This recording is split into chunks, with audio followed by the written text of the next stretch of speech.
Hello friends, how are you? Fine? Okay. હવે આપણે નવા લેક્ચર તરફ આગળ વધીએ છીએ.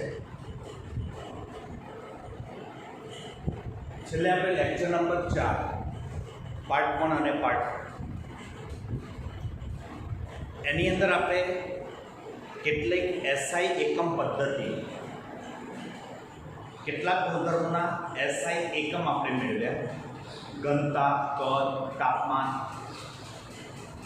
હવે આગળનો જે ટોપિક છે આપણો લેક્ચર નંબર 5 ની અંદર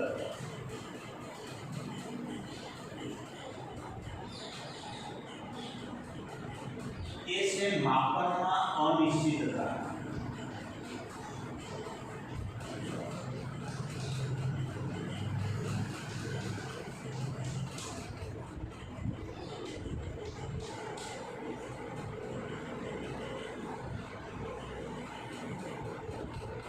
પહેલી વસ્તુ કે માપનમાં અનિશ્ચિતતા કોને કહેવાય? તો રસાયણ વિજ્ઞાનની અંદર આપણે ઘણા પ્રાયોગિક અને સૈદ્ધાંતિક મૂલ્યો આપણે લખવાના હોય છે.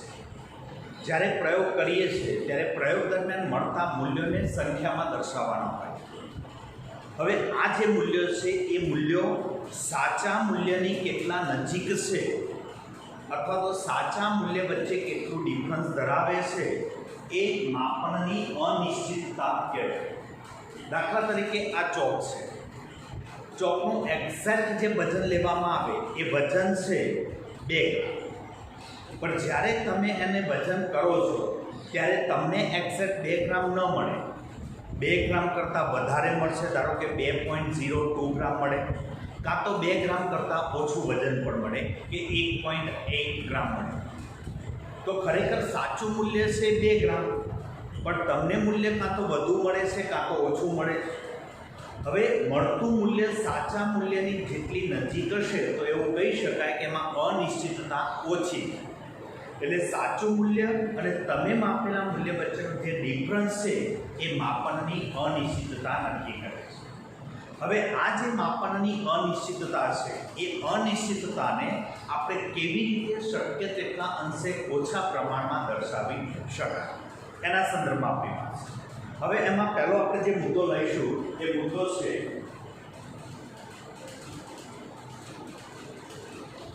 વૈજ્ઞાનિક સંકેત.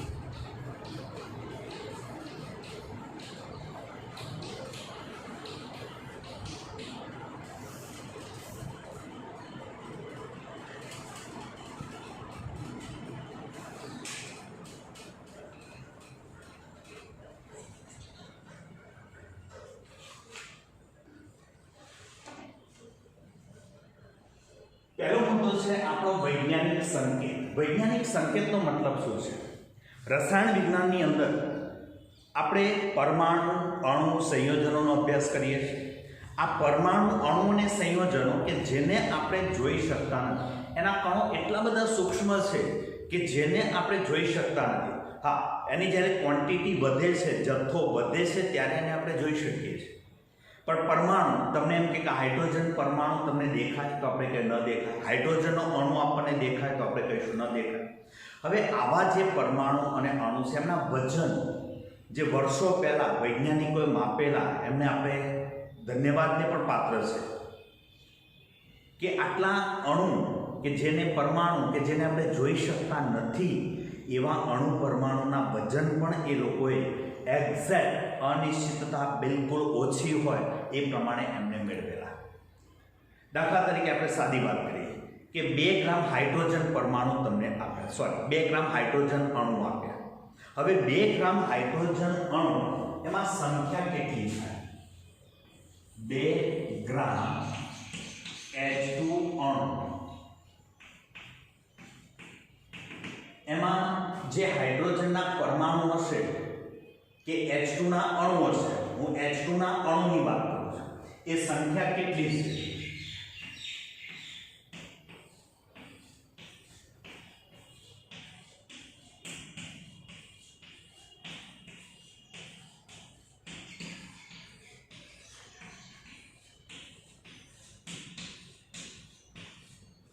આટલી સંખ્યા છે.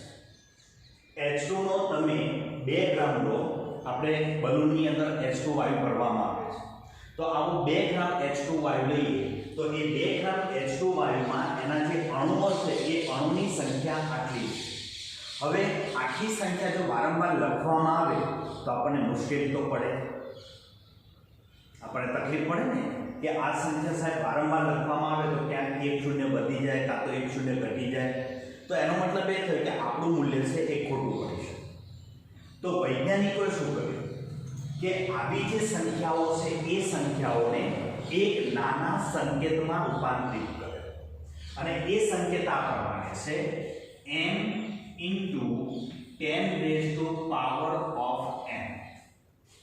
n into 10 raised to n માં એને કન્વર્ટ કરી દેવામાં આવે. અહીં આગળ જે n છે ધ્યાન, સ્મોલ n છે એ ધન કે ઋણ મૂલ્ય જે પૂર્ણાંક,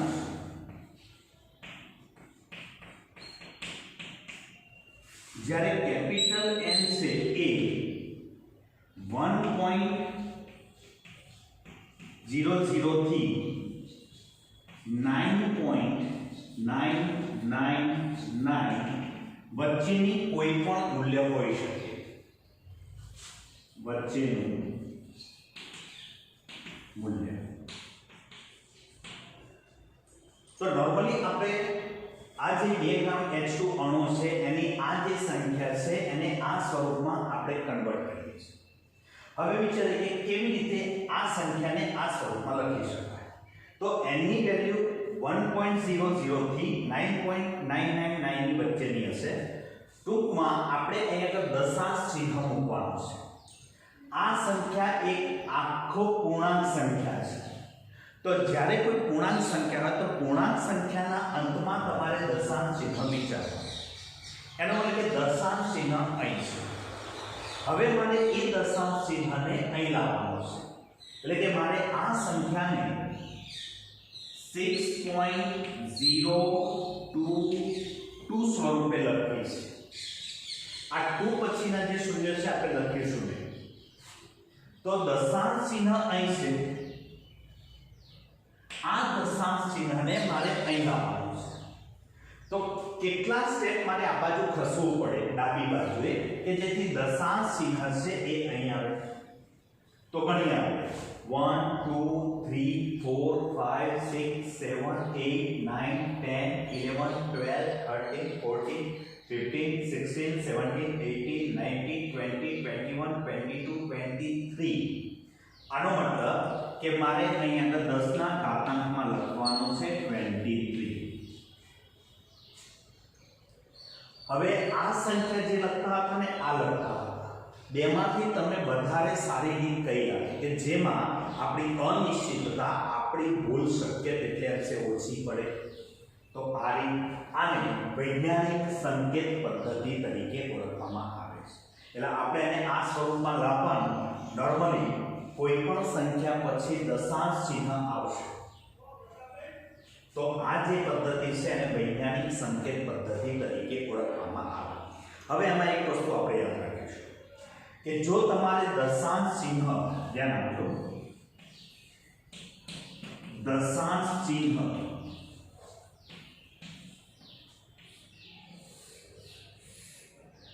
ડાબી બાજુ લઈ જવું પડે, ડાબી બાજુ, તો તમારે શું કરવાનું કે આ 10 નો જે ઘાતાંક હોય એ 10 ના ઘાતાંકમાં તેટલી સંખ્યા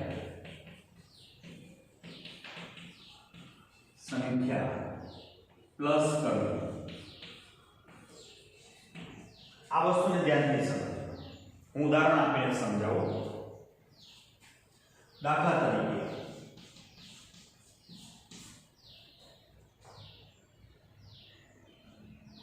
892.68 into 10⁴ આવી સંખ્યા છે. તમારે આ દશાંશ ચિહ્નને અહીંયા લાવવાનું. એટલે મારે જે આમાંથી વેલ્યુ લખવાની છે એ 8.9268 into 10 raised to, જેને 10 to the power of 4 પણ કહેવાય, 10 to the power of 4. હવે હું કેટલા સ્ટેપ આ બાજુ ખર્ચ્યો? 2 સ્ટેપ. તો મારે કેટલા, અહીં ઓલરેડી 4 ઘાત તો હતી, 2 સ્ટેપ આ બાજુ ખર્ચું એટલે મારે કેટલા પ્લસ 2 કરવાના. તો આપણી જે વેલ્યુ થઈ 8.9268 into 10 raised to 6. ઓકે, આ એનો આન્સર. હવે બીજું ઉદાહરણ, અહીં આગળ આપણે માઈનસ લઈને જો ગણતરી કરીએ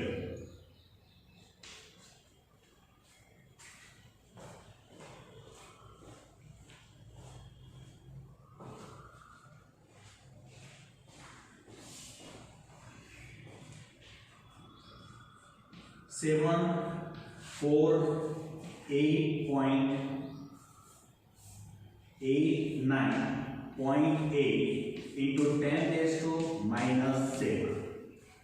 ધ્યાન આપજો, મેં જે એક શબ્દ લખ્યો છે કે જો તમે ડાબી બાજુ એને ખસો તો તમારે એથી સંખ્યા પ્લસ કરવાની છે. તો જો અહીંથી આપણે ધારો કે કેટલા સ્ટેપ મારે અહીં દશાંશ ચિહ્ન લાવવાનું છે, કેટલા સ્ટેપ ખસવું પડશે? 3 સ્ટેપ. તો 7.4898 into 10 to the power of -7 હતા, 3 સ્ટેપ આ બાજુ ખસ્યો એટલે મારે કેટલા પ્લસ 3 કરવાના. હવે સાદું આપી દો કે આનો જવાબ શું થાય છે? 7.4898 into 10 raised to -4. આપણે આ વસ્તુ ખાસ યાદ રાખવાની કે તમે જેટલા સ્ટેપ આ બાજુ ખસો એટલા આપણે ઘાતાંકમાં પ્લસ કરીને લખવા, પછી કેલ્ક્યુલેશન કરો. જો વેલ્યુ પ્લસ હશે તો એમાં ઉમેરવાના, જો વેલ્યુ ઉપર માઈનસ હશે તો તમારે કેટલા બાદ કરવાના. ક્લિયર? તો આવો હવે વાત આવે છે કે જો આપણે જમણી બાજુ દશાંશ ચિહ્નને ખસેડીએ તો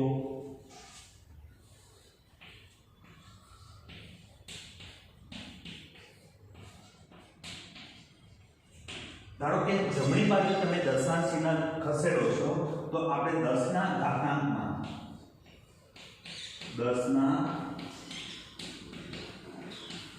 ઘાતાંકમાં 'તેટલી સંખ્યા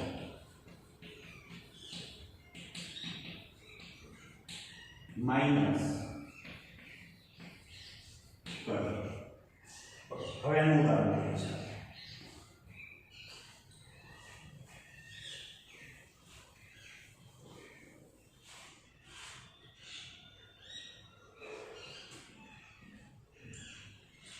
દાખલા તરીકે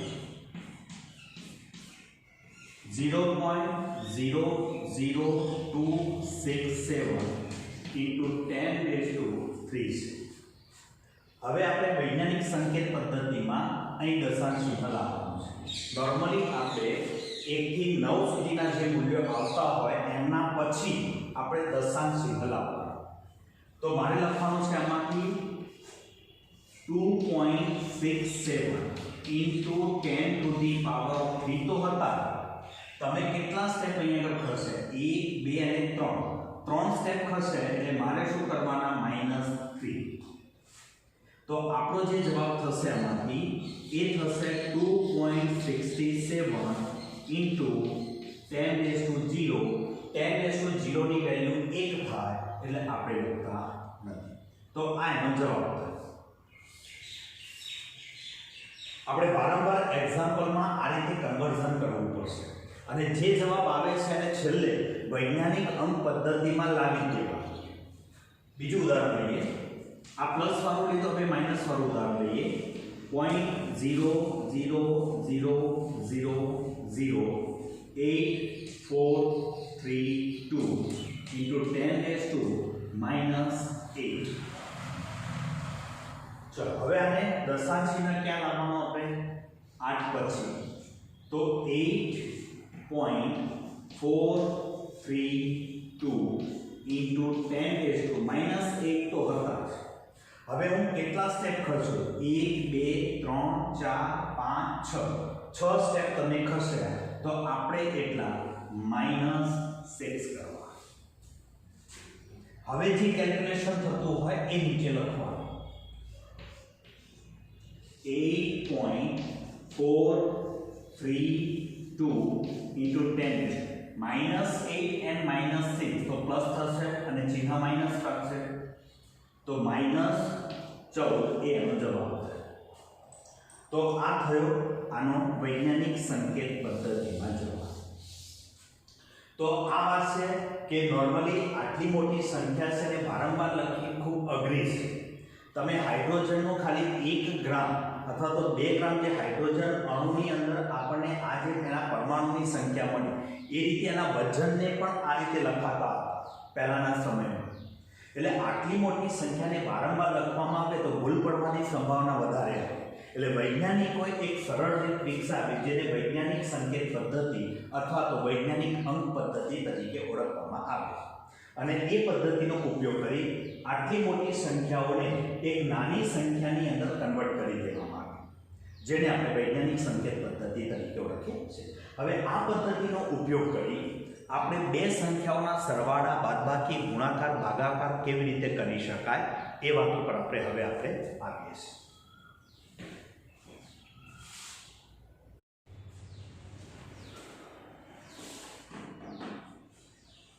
હવે જો આપણે આ 3 ઉદાહરણો લખ્યા છે કે જેના આપણે સરવાળા, બાદબાકી, ગુણાકાર, ભાગાકાર અત્યારે જે મેં લખ્યા છે આ બે ગુણાકાર માટે છે, આ ભાગાકાર. આ બધી ગણતરીઓ તો આપણને આવડે છે. આ બધી ગણતરી આપણને આવડે છે પણ આપણી બુકમાં ટોપિક આપ્યો છે એટલા માટે આપણે ઉદાહરણ લઈને સમજીએ છીએ. બાકી દરેક કેલ્ક્યુલેશનમાં વિદ્યાર્થીને આવડતું જ હોય છે. ચલો પહેલા આ બે જે સંખ્યાઓ છે એનો ગુણાકાર છે. ગુણાકાર ભાગાકાર માટેનો રૂલ શું છે કે તમારે જે બે સંખ્યાઓ છે એનો ગુણાકાર કરવાનો છે. તો અહીંયા છે 5.6 into 6.9. હવે આ ઘાતવાળા જે બે પદો છે એ બે પદોનો ગુણાકાર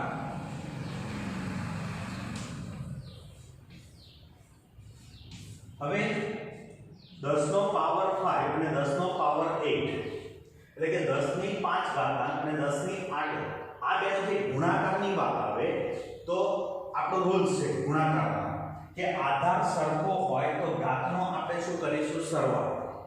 ગુણાકારમાં આધાર સરખો તો ઘાતના આપણે શું કરવાનું? સરવાળો.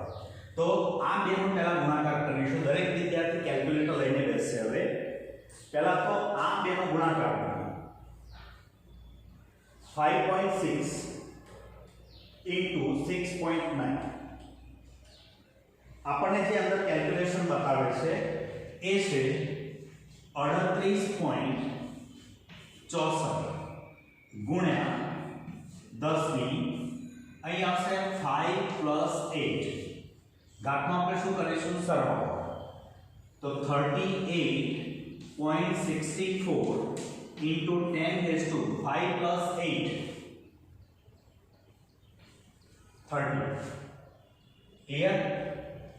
હવે આ જે સંખ્યા આવી એને વૈજ્ઞાનિક સંકેતમાં કન્વર્ટ કરી દો. એટલે આપણે આ દશાંશ ચિહ્નને અહીં લાવવાનું. 3.864 into 10 raised to 30. હવે કેટલા સ્ટેપ જમણી બાજુ ખસે?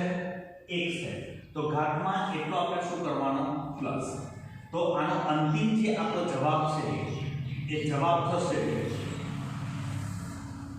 3.86 into 10 raised to 40. આનો જવાબ થશે. એ જ પ્રમાણે હવે આનું કેલ્ક્યુલેશન કરીએ. પહેલા તો આ બેનો ગુણાકાર 9.8 into 2.5 into હવે આ બેનો 10 raised to -2 into 10 raised to -6. ચલો આ બેનો ગુણાકાર આપણે કેલ્ક્યુલેટર થી કરીએ.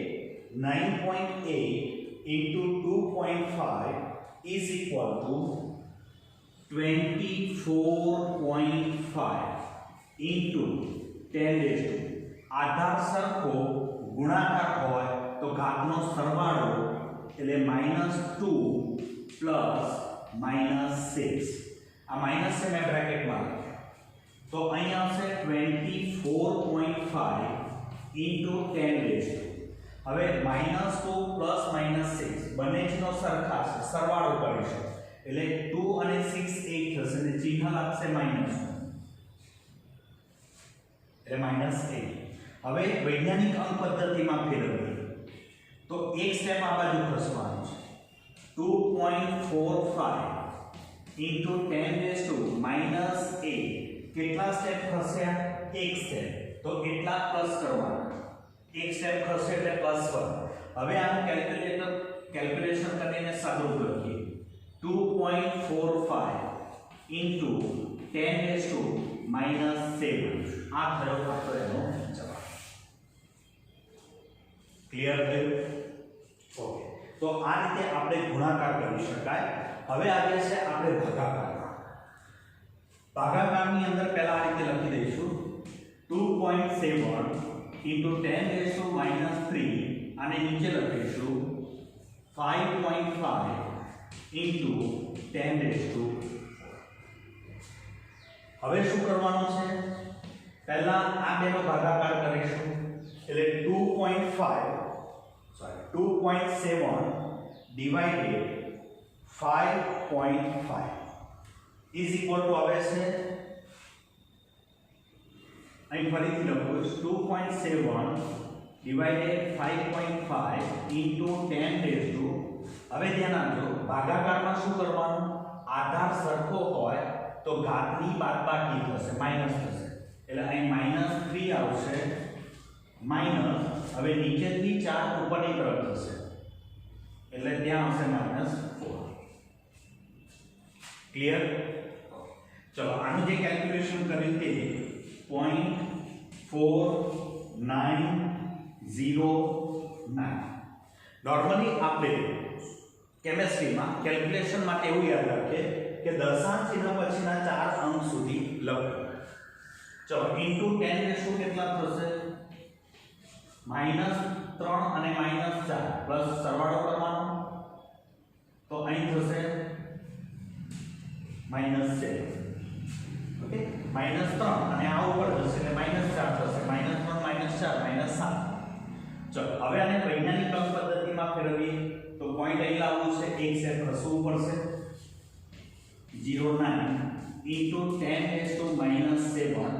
એક સ્ટેપ તમે કઈ બાજુ ખસે જમણી બાજુ તો એટલા માઈનસ ઉમેરવાના તો -1 અંદર એડ કરીશ તો સાદુરૂપ આવશે 4.909 into 10 -8 આ એનો શું થયો જવાબ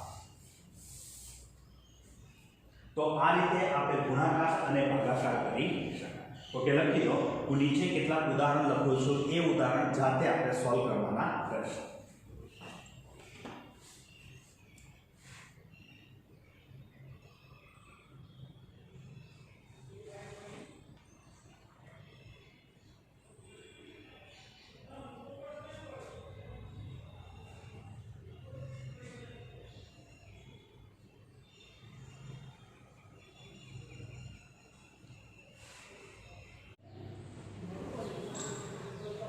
ચલો હવે વાત કરીએ છીએ આપણે સરવાળા અને બાદબાકી પણ એ પહેલા એક સરસ મજાનું આપણે ઉદાહરણ લઈએ કારણ કે ઘણા વિદ્યાર્થીઓ એવા છે કે જેને આ સરવાળા બાદબાકી આવી પરિસ્થિતિમાં ભૂલ પડે છે અને તમને એમ કહેવામાં આવે કે આને ગણીને જવાબ આપો જો કેટલો થશે તો પણ ખોટો પડશે તો એક સરસ મજાનું ઉદાહરણ લઈએ છીએ દાખલા તરીકે એક સંખ્યા છે 2 ગુણ્યા 10 ની 2 ઘાત અને બીજી સંખ્યા છે આપણે પ્લસ કરવા છે 1 ગુણ્યા 10 ની 3 હવે તમને એમ કીધું કે સરવાળો કરો તો કેવી રીતે કરે છે જરા ધ્યાન આપજો 2 + 1 એટલે 3 into 10 2 + 3 તો 5 હવે આનું જો સાદુરૂપ આપો કે 3 ગુણ્યા 10 ની 5 ઘાત 10 ની 5 ઘાત એટલે કેટલા થયા 10 ની 5 ઘાત એટલે 1 લાખ થયા 3 ગુણ્યા 1 લાખ કરો તો જવાબ કેટલો આવશે 3 લાખ। ધારો કે કોઈ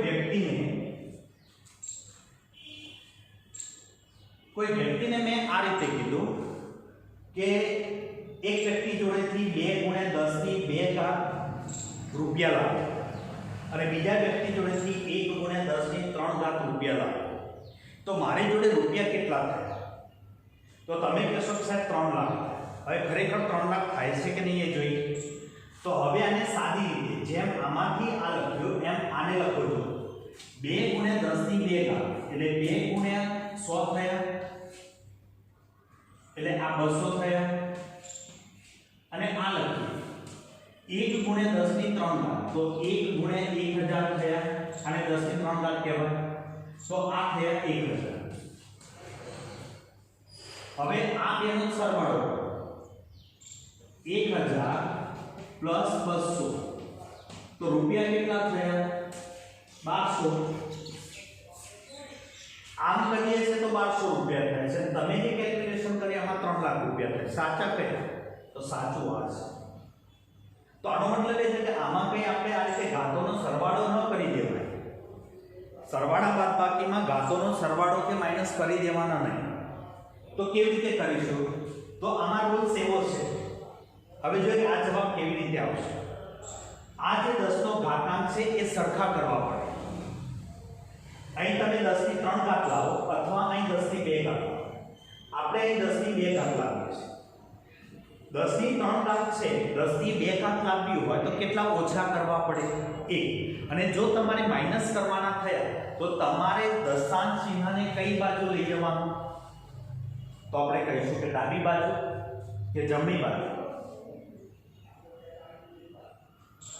બોલો તમારે અહીં 10 ની 2 ઘાત લાવવી છે એટલે 1 માઈનસ કરવાનો છે માઈનસ ક્યારે લખાશે જો દશાંશ ચિહ્નને હું જમણી બાજુ લઈ જઈશ તો અહીં ધ્યાન આપજો આને આ જ રીતે લખાશે 2 ગુણ્યા 10 ની 2 ઘાત પ્લસ હવે અહીં લખીશું ગુણ્યા 10 ની 2 ઘાત લાવવી છે તો મારે અહીં -1 કરવા પડે -1 એટલે 1 ઓછા કરે તો મારે એક સ્ટેપ આ બાજુ ખસવાનું કઈ બાજુ જમણી બાજુ તો જે 1 હતા એની જગ્યાએ લખાશે 10.0 એક સ્ટેપ 1 ની આ બાજુ એક સ્ટેપ ખસે એટલે 0 તો લખવું પડે તો 0 લખી અને એક સ્ટેપ આપી દીધું હવે અહીંયા આગળ શું થાય બંનેના ઘાત સરખા થઈ ગયા હવે જે સરખા થાય એને કોમન કાઢી લેવાનું એનો મતલબ કે 10 ની 2 ઘાત કોમન નીકળી જશે હવે આ બે સંખ્યાઓનો સરવાળો કરવાનો 2 ગુણ્યા 10.0 ચલો સરવાળો કરવાનો તો 10 વત્તા 2 તો 12 થયા 12.0 ગુણ્યા 10 ની 2 ઘાત થઈ હવે આ 10 ની 2 ઘાત એટલે કેટલા તો આપણે કહીએ 100 તો આનું સાદું આ 120 કરી દીધા છેદમાં 10 આવે ગુણ્યા આ 10 ની 2 ઘાત છે એ જગ્યાએ 100 આવે આ જતા રહેશે 120 ગુણ્યા 10 1200 થયા તો આ બે જવાબ ક્લિયર આવી ગયા સરખા તો સરવાળા બાદબાકીમાં ધ્યાન આપો આ ઘાત સરખી કરી કોમન કાઢી લેવાની બાકીના જે પદો રહ્યા એનો સરવાળા બાદબાકી કરો ક્લિયર ચલો હવે અંદર એને સમજો અહીં 10 ની 4 ઘાત લાવવી તમે 10 ની 3 ઘાત પણ લાવી શકો ચલો 10 ની 3 ઘાત લાવી છે એટલે એક ઓછા કરવાના છે એનો મતલબ કઈ બાજુ ખસવાનો એક સ્ટેપ આ તરફ તો અહીં એક સ્ટેપ અહીં ખસી જવું તો 66.5 ગુણ્યા 10 ની 3 ઘાત થઈ જશે ઓકે ચલો પ્લસ 8.95 ગુણ્યા 10 ની 3 હવે 10 ની 3 ઘાતને કોમન કાઢી બાકીના જે બે પદો રહ્યા એનો સરવાળો 66.5 પ્લસ 8.95 ચલો તો આનું સાદુરૂપ કેટલું થશે 66.5 8.55 5 9 5 9 plus 5 14 1 so 75.45 into 10 raised to 3 હજુ આને વૈજ્ઞાનિક અંક પદ્ધતિમાં ફેરવી દો એક સ્ટેપ આ બાજુ ખસીશું એક એડ થશે તો 7.545 into 10 raised to કેટલા થશે 4 આ ખરેખર જવાબ વિચારો ધ્યાનથી આ વસ્તુ આ રીતે હવે આનું શું થશે એ સ્વપ્રયત્ન ગણો અત્યારે પોઝ કરી અને તમારે એનું કેલ્ક્યુલેશન કરી દેવાનું પછી હું ગણું છું શું જવાબ આવે છે એ આપણે જોઈએ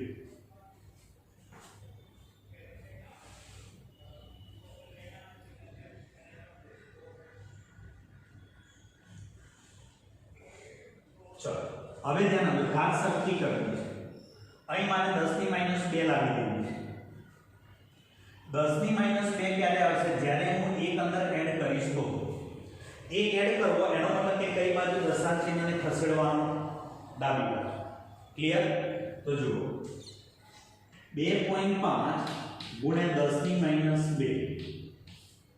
માઈનસ હવે આને હું લખીશ આ રીતે 0.48 into 10 raised to -2 હવે 10 raised to -2 આપણે કોમન કાઢી લઈએ છીએ તો બાકીના જે પદો છે એની બાદ બાકી 2.5 - 0.48 ચલો 2.5 માંથી 0.48 ને બાદ કરી દો કેટલો જવાબ આવે છે તો 2.02 into 10 raised to -2 આ વૈજ્ઞાનિક અંક પદ્ધતિમાં છે તમને એમ થશે 10 ની -2 ઘાતને પણ મારે કાઢી નાખવી છે તો કેવી રીતે તો આનો મતલબ કે 10 ની -2 ક્યારે નીકળશે +2 અંદર એડ કરીશ તો +2 એડ કરીશ એનો મતલબ કે બે સ્ટેપ મારે આ બાજુ ખસવું પડશે તો અહીં જવાબ 0.0202 થશે જો આ કાઢવા હોય તો આપણે આટલું લખવાનું છે આટલો જવાબ છે પણ આને પણ કાઢવા હોય તો આ રીતે તમે લખી શકો ઓકે તો આ રીતે સરવાળા અને બાદબાકી કરી શકાય હવે હું કેટલાક ઉદાહરણ લખું છું જે તમારે સ્વપ્રયત્ને ગણવા